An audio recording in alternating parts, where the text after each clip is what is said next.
రష్యాలో సోషలిజం దెబ్బతిన్న తర్వాత ప్రపంచంలో ఇంకా సోషలిజానికి భవిష్యత్తు లేదు, ఇంకా పెట్టుబడిదారీ విధానాంతే రాజ్యం, ఇంకా మిగులున్న సోషలిస్ట్ దేశాలు కూడా క్రమేణా దెబ్బతినిపోతాయి,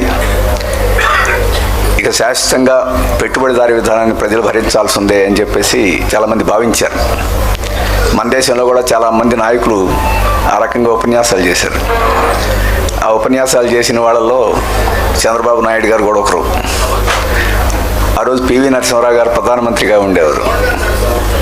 ఆయన కూడా ఇది సోషలిజం మార్క్సిజం బూజు పట్టిన సిద్ధాంతం అని చెప్పేసి ఆయన అంటే చంద్రబాబు నాయుడు గారు ఇది పాత చింతకాయ పచ్చడి అని చెప్పేసి ఎగతాళి చేశారు.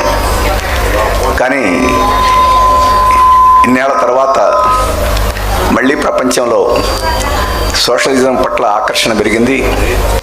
ఇక పెట్టుబడిదారీ విధానం శాశ్వతంగా ఉండకూడదు, దీన్ని తొలగించాలి, ఇది ప్రజల సమస్యల పరిష్కారం కాదు అని చెప్పేసి నిర్ణయానికి అభిప్రాయానికి అంతకంతకు ఎక్కువ మంది కొత్త తరం వాళ్ళు వస్తున్నారు.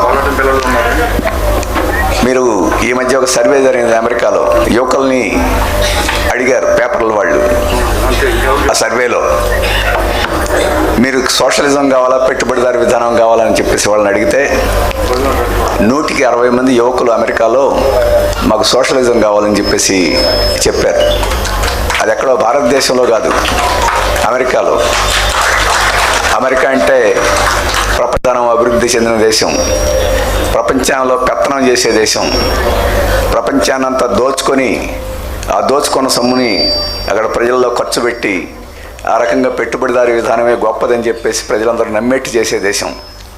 అటువంటి దేశంలో ఈరోజు 100కి 60 మంది యువకులు సోషలిజం కావాలని చెప్పేసి కోరుకునే స్థితి ఈరోజు వచ్చింది.